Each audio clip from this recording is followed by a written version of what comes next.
Hello everyone and welcome to today's class. Today we're going to practice for the test on Friday. And I trust that all of you will do extremely well. I'm expecting 4s, 5s, and 6s. But if somebody gets a 3, I'll be like, yeah, that's alright. I just know that nobody's going to do any lower than a 3. Well, you have 35 items to work on. You also have verb forms that you have to know how to translate from English into Norwegian. I don't really like working with translation, but it is something that in Norway, the grammar translation method has been very widely used everywhere, so I can't really turn my back on that. So I do include some of it in our work. So here's what we're going to do today. We're going to go over the 35 items for the test. We're going to work on sentences where you are going to fill in with the words. I would like the chat box to be visible and open, and I'd like everybody to log on their Gmail account, or if they have a YouTube account, so that you can type to me in the chat so you can participate typing the words. It will be actually in the chat box right beside the video, not in the comment section, but right beside the video. So we're going to start looking at the items first. We're going to look at the items one by one, the words, the expressions. I'm just gonna make sure that you can see my screen. So I'm gonna get rid of this, and I'm gonna show you this instead. And I'm gonna put myself down here.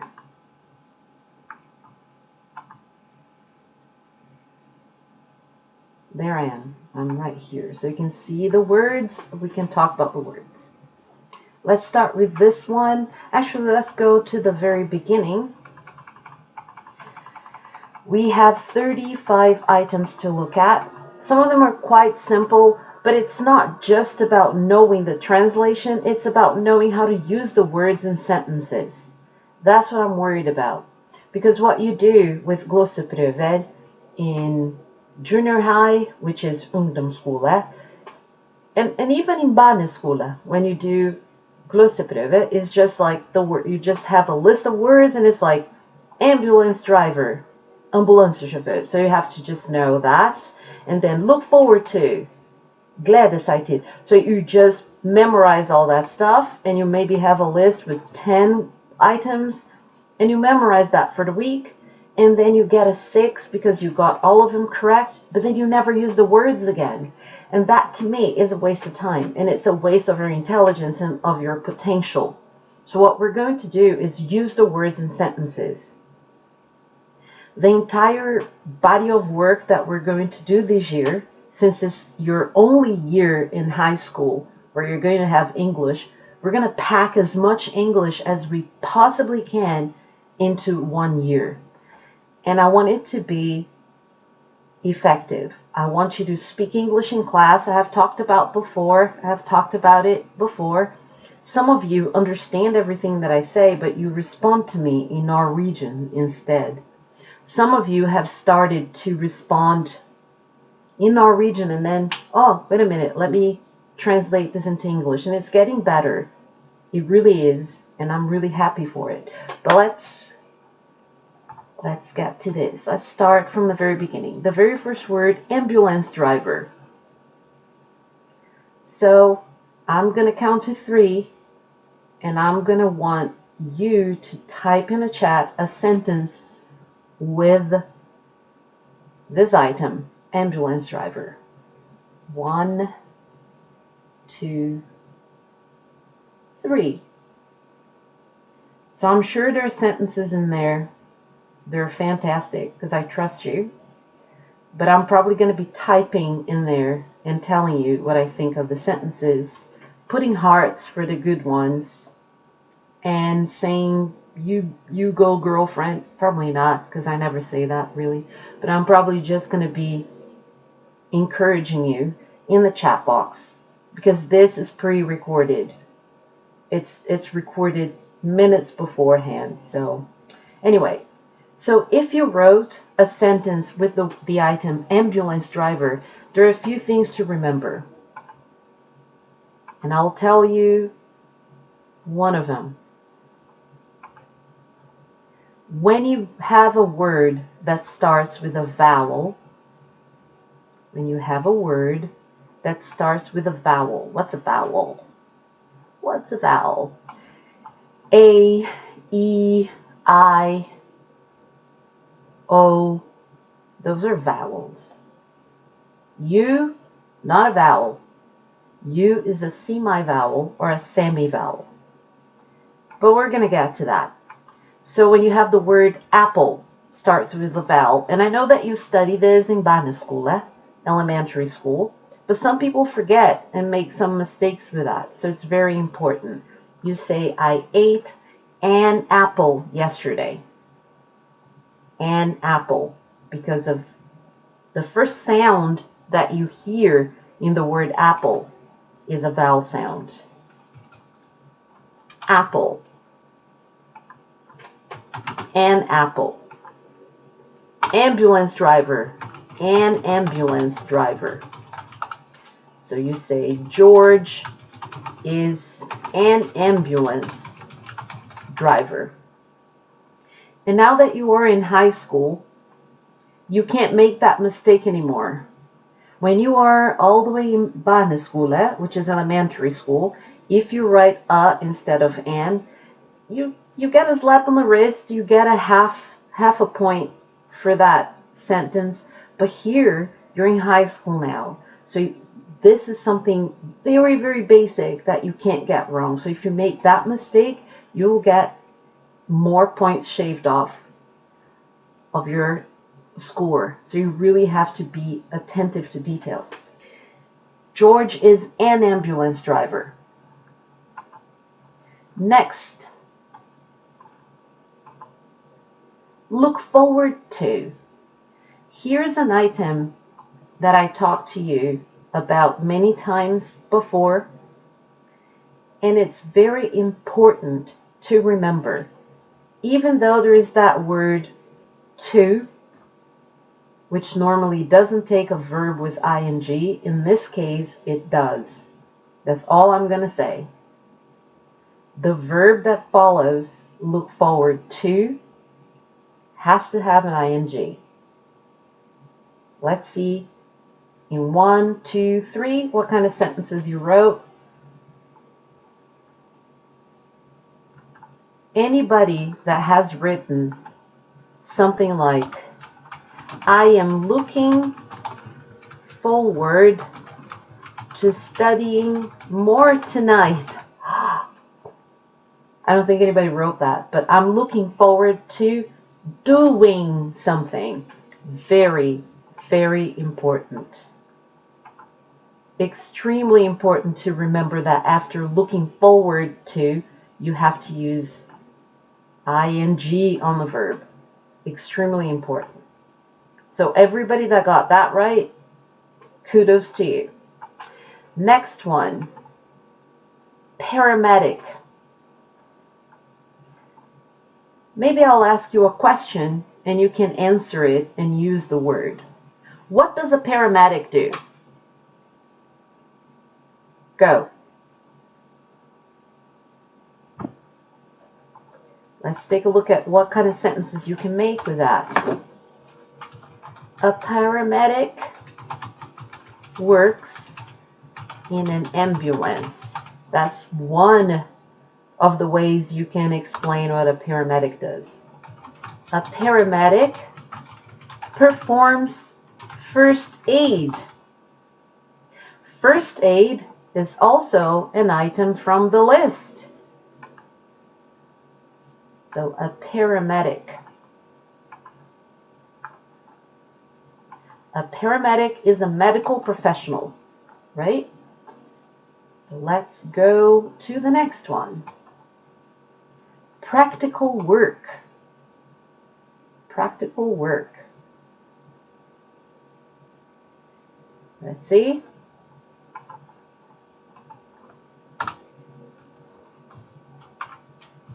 Some people prefer practical work over theoretical work. What is the difference? Can anyone tell me what the difference is? Just type in chat. What is the difference? Practical work, I'm sure that all your clever brains have already figured it out, that practical work are things that you do, right?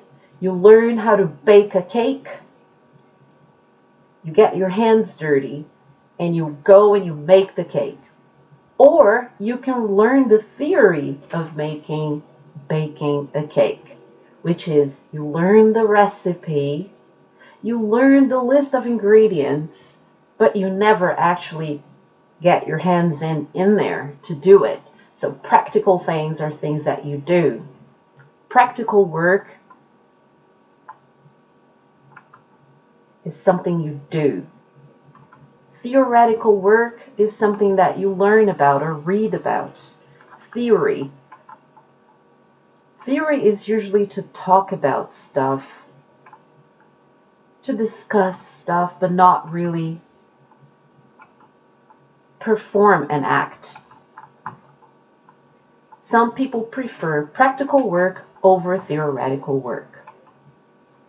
Upper secondary school. I'll give you 3. In the count of 3, 1, 2, 3. I'm going to start looking at what kind of sentences you wrote.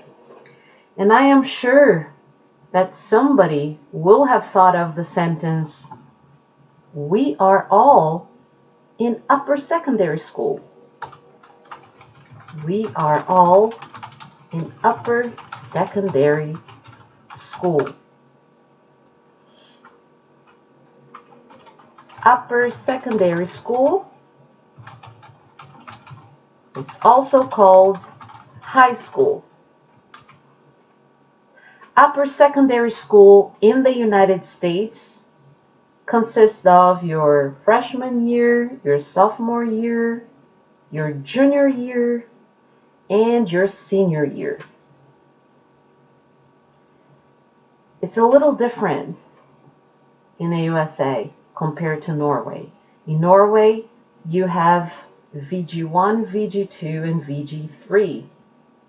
But you actually have 13 years of school. So you have 1 extra year. I have my own opinions about this, sometimes not very popular opinions. I feel like here in Norway, you have a lot of field trips. You have a lot of practical work. You do stuff outside the classroom. You have things like the camp that you have, I think it's in 6th or 7th grade, that camp that you go away with your school, which I was terrified to send my daughter to, and you learn during the days you are in this camp. It's practical. You're out in nature. You go on ski trips. You go on bike trips. You do a lot more of that than in other countries. So that to me accounts for the year that you have extra. But that's just my opinion. Maybe not that popular. So upper secondary school is also called high school. Next word. Make oneself useful. Okay, here we have oneself. When I talk in general terms, right? And I think in Norwegian, instead of saying one, you say man. Man kan dra til byen sammen med en venn. One can go to town with a friend.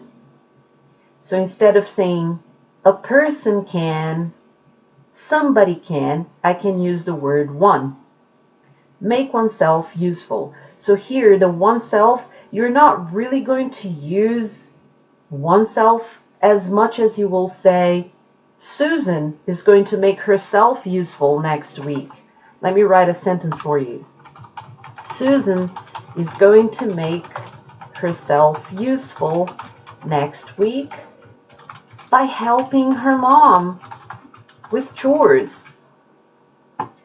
So make herself useful. She's going to make herself useful.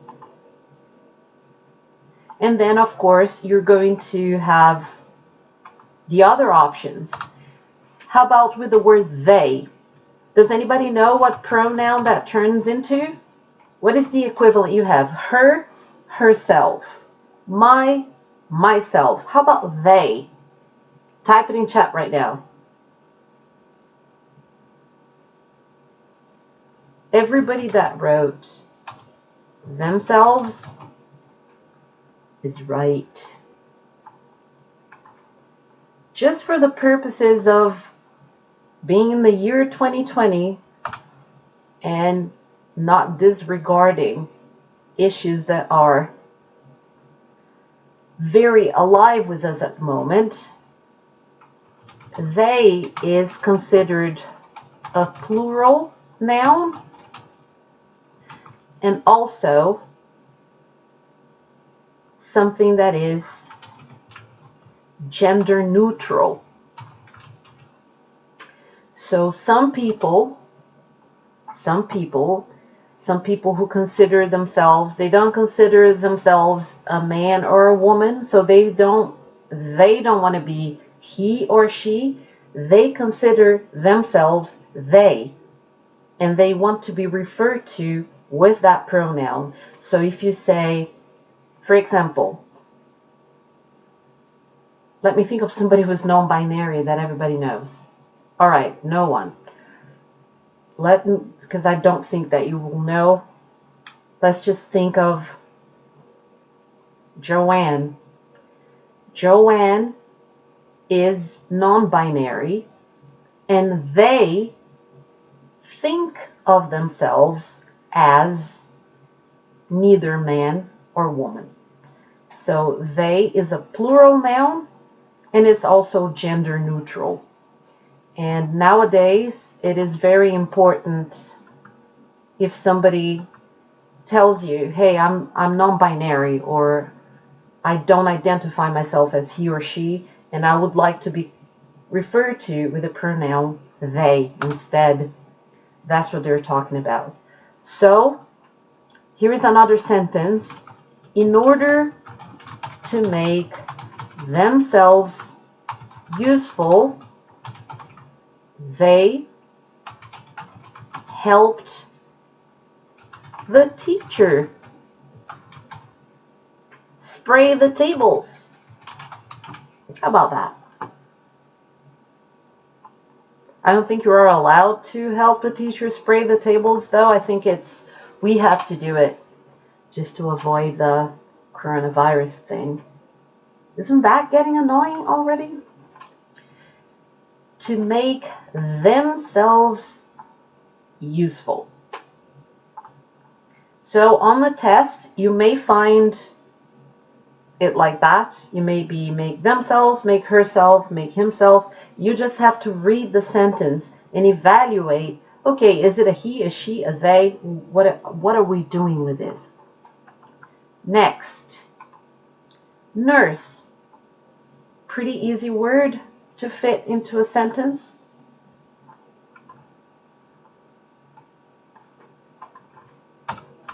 Jack is training to become a nurse.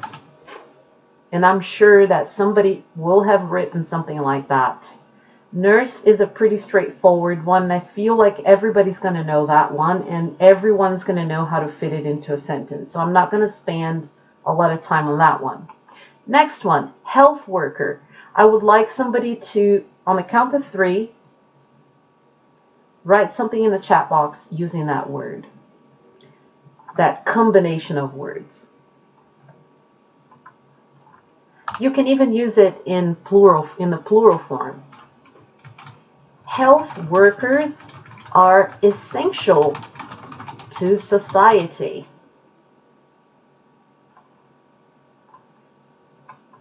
There will be a section on your test where you will be asked to write sentences with the words. And I want you to feel free to, if you have to conjugate a verb, conjugate, bebeye, feel free to do that. I'm trying to just get health workers highlighted, but I'm not being allowed to for some reason. So I'm just going to do this. But I actually want to highlight the whole thing. So health workers are essential to society. Hospital, not a difficult one at all. I know that everyone knows that one. Hospital. Nursing home. What is a nursing home? And what is the difference between a nursing home and a regular hospital? Does anybody know before I write it? I will be telling you if you're right or wrong. I'll be typing in there.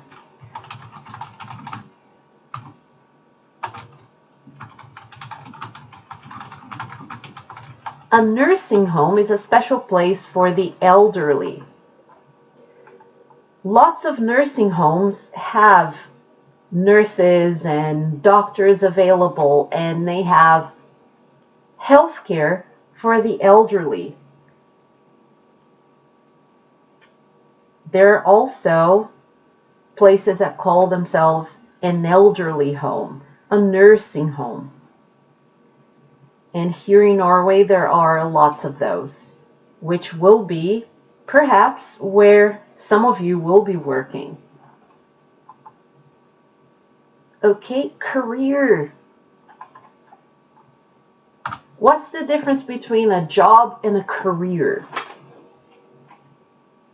You tell me first, and then I'll type it.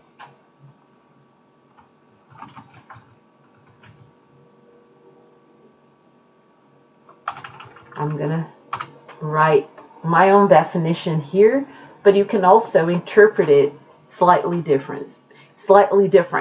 For example, a job is something you do for money. A career is something you do for passion. Agree or disagree? A job is something you do for money. A career is something you do for passion. I definitely agree.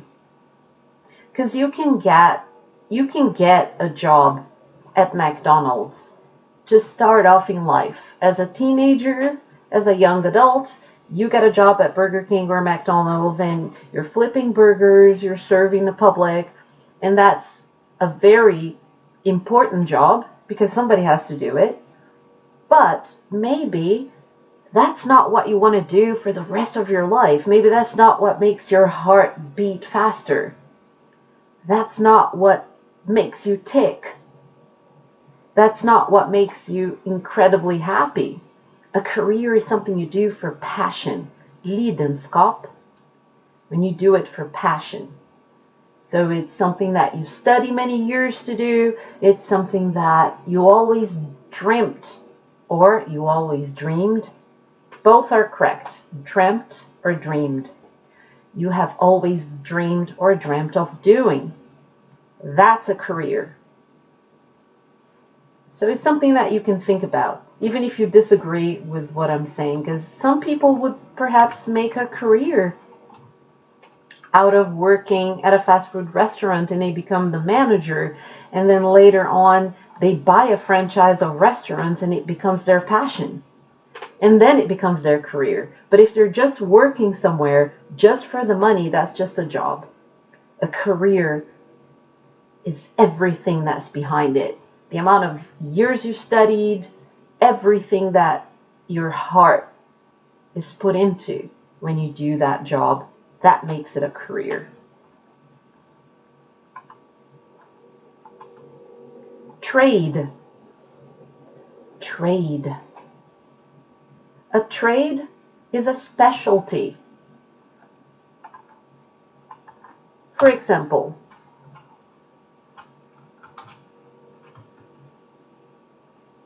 Mark is a carpenter. Carpentry is his trade, his specialty, his job, his occupation. So because that's his job, that's his trade, he knows all the tricks of the trade. He knows everything about carpentry. He's very experienced, so he knows all the tricks of the trade. That's an expression that you should know. Very, very important. Maybe you have something like that in Norwegian.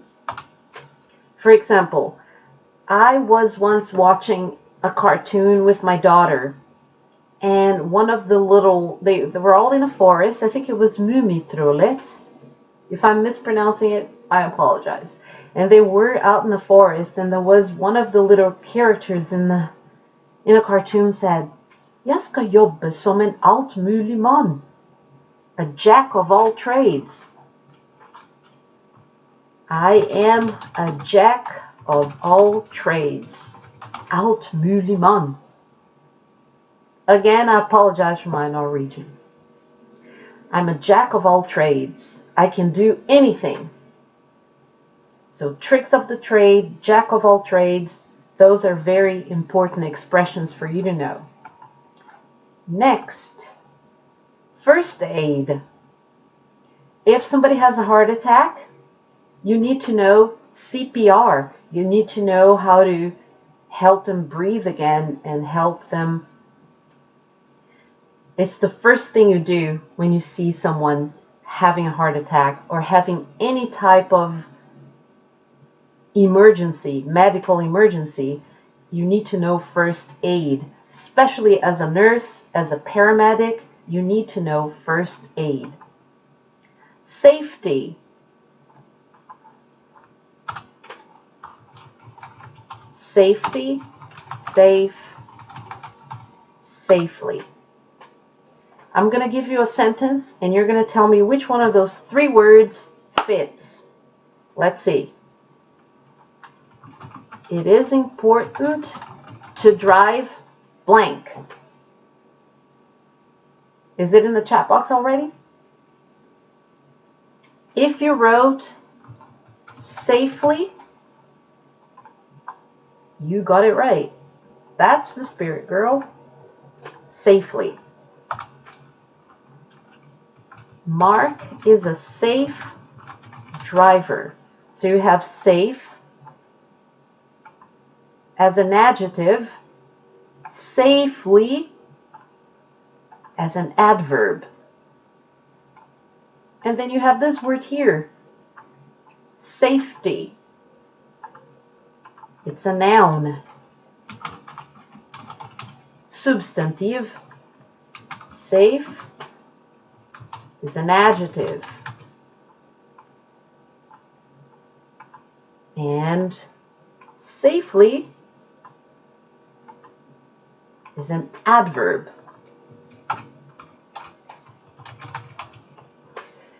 An adverb is usually near the verb. Adverb, add near the verb, and it modifies the verb. How do you do that? I do it safely. I do it beautifully. How do you do something? That's the adverb. Beautifully. She's a beautiful ballerina. She does ballet beautifully. Let's keep going.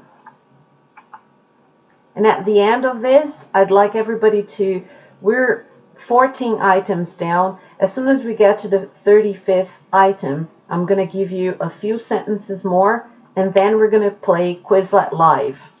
I'm going to post the code in the chat box, and everyone's going to play Quizlet Live. We're going to do 3 rounds. Then you're going to do some exercises, just one sheet, not with 37 sentences like the last time. I think there are 8 sentences. And after you do that, you give your papers to Anne Berit, and then you can go. And of course, I expect you to practice for the test. Next word, bandage. Jake cut his finger and he put a bandage on it. Cut his finger and he put a bandage on it. Why do people put bandages on cuts? To cut, there is a cut. You don't want the blood to go everywhere and you want to cover the wound. So we use bandages to cover wounds. Accidents. I'm sure you know how to use that word. And which verbs do we use with the word accident? Not bandage, accidents. Make a sentence and put it in the chat box. I wonder if anyone's going to write this sentence. Accidents happen. Remember how I told you a few weeks ago? All you need is a subject, accidents, and a verb, happen. Boom, you have a sentence. That's the minimum requirement for a sentence. A subject and a verb. I wonder if somebody wrote that. I bet somebody did. A band-aid, we already talked about that. You can't cover, maybe we didn't, huh? We can't cover a deep wound with a band-aid. A band-aid is for very small wounds. A deep wound. How do you say that in Norwegian? Put it in the chat if you know. A band-aid. Band-aid is a brand, and it became also the name of the plaster that you put on your finger or in your arm or whenever you have a cut. It's also called plaster. A plaster. A band-aid. A plaster is also, it's more used for British English than for American English. We're 17 items in. Next one, signs. Make a sentence with that. I'm talking about signs that you put on walls and then you know where to go. That type of sign. There was a sign on the wall with the word hospital. So I knew I was in a hospital. Ticking along. Can somebody make that sentence using that? Pretty solidly. Ticking along. Pretty solidly. I'll give you girls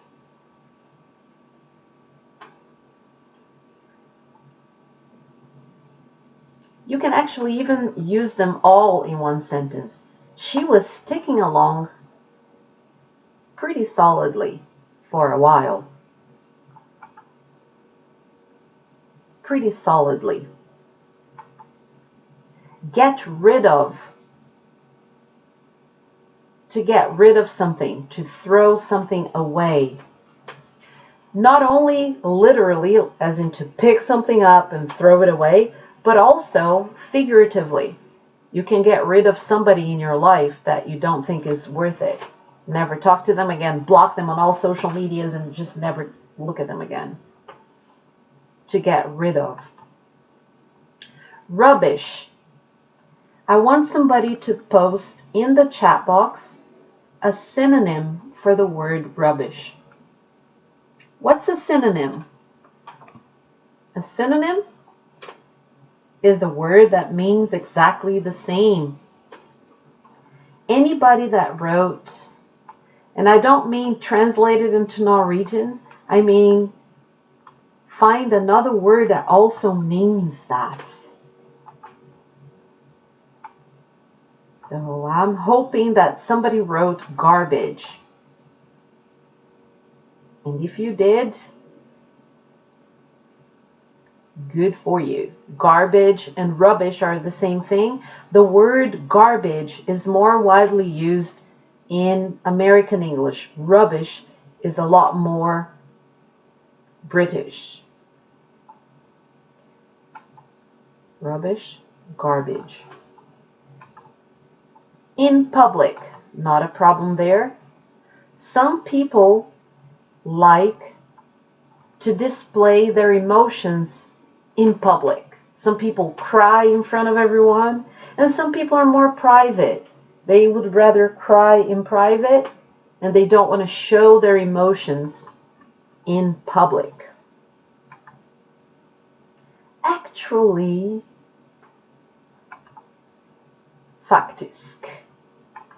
So I looked at the clock and I realized it wasn't 3, but it was actually already 4.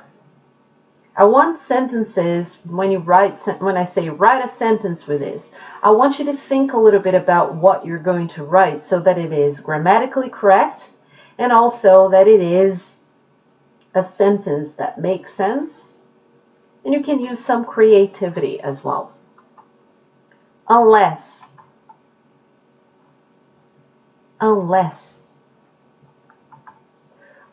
you study, you're not going to get a good grade. If you study, you will get a good grade. But unless if you don't study, you're not going to get a good grade. Unless you study, you're not going to get a good grade on this test. Now I want everybody to study. We're almost done, girls. Almost done. Apply for. Write a quick sentence, and I bet everybody, not everybody, but I bet 90% of you have written something like,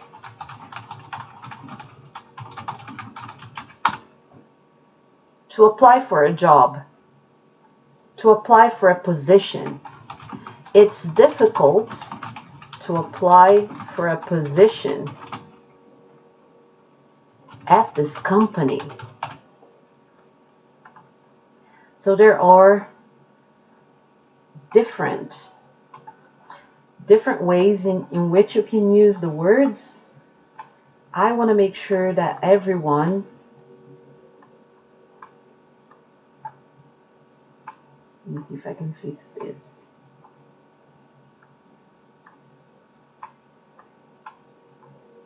Well, apparently not. I'll just make myself disappear from the screen so that you can see everything. There you go. It is difficult to apply for a position at this company. He's going to apply for a job, so you can apply for a job or for a position.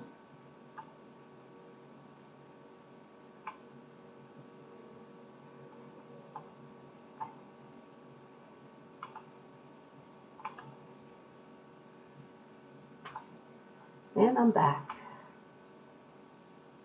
All right. We're almost done, and then we're going to do Quizlet Live, and then Annabeth is going to give you sheets to work on, but the sheets, I promise you, they're not as large as before. It's not that much, I promise you. And then you'll be able to go home and study a bit more at home. Subject, fog. This word can get a lot of people in trouble if they don't know Norwegian and they don't know what that means. Because in English, it means a cigarette, and it also means homosexual in a negative way.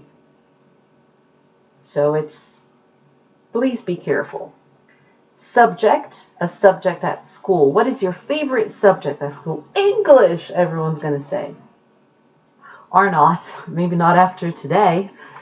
Let's see. Punch. You have the verb to punch, right? Or a punch, which is, you know, that. Weird. That girl was so weird. I think weird can be negative or positive depending on how you see it. I think weird, different, unique. I think it's awesome. But I guess the word merkelig in Norwegian has a negative connotation attached to it. A paragraph. A paragraph starts with a topic sentence. More often than not, a paragraph starts with a sentence that's going to set the scene for what you're going to talk about. A paragraph should have between 10 and 12 sentences. Each sentence should have a subject and a verb at least. Incredibly. This is a word that intensifies something, that makes, you can say, oh, she was really pretty. Or you can say, oh, she was incredibly pretty. Out of this world pretty. Pathetic. Not a good word. Let us hope that you don't need to use it, but you need to know what it means. In case somebody says that to you, they're insulting you. It's an adjective. To carry on. To carry on. You can also, I feel like I have to bring this up because it's important to know. Mary carried on washing the dishes, even though her mom had told her to stop. Mary carried on washing the dishes. So after carry on, you will use ing on the verb. Carried on washing the dishes. She continued to wash the dishes. To get divorced. It's very sad. You can be married and happy one day, and then after many years, maybe it doesn't work out and you're not happy anymore. So you get a lawyer, advokat, lawyer, and you get divorced. Clear up. Let's clear something up. Right now, everybody is going to get their phones. Everybody's going to grab their phones. And everybody is going to go to Quizlet Live. Everybody is going to go to Quizlet Live. We're going to do 3 rounds. This video is going to be turned off, but we'll play Quizlet Live 3 rounds. We'll see who's going to get the best. So I'm just giving everybody time to pick up their phones and go on Quizlet Live. And I'm going to be typing the code in the chat just at about now. We're going to play 3 rounds of Quizlet Live. And after that, Anne-Berit is going to give you the sheets with the work. You will do the work, give Anne-Berit the sheet with your name on it, and she's going to give them to me. So I'm going to put the code in for you.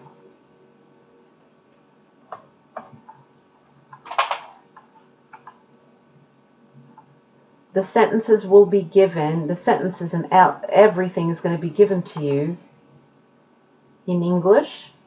You have the code. The code is in the chat box.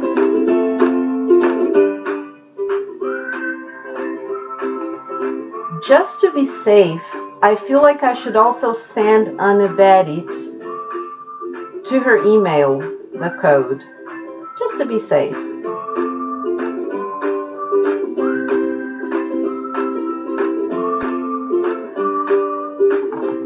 So please, 3 rounds, okay? I'm still available on Skype, on my phone, everywhere, on email, and Annabeth can get in touch with me. 3 rounds of Quizlet Live, and then everybody is going to do the work. It's only 8 sentences this time. The last time I gave you a long one with 37 sentences, but anyway, have fun, everybody.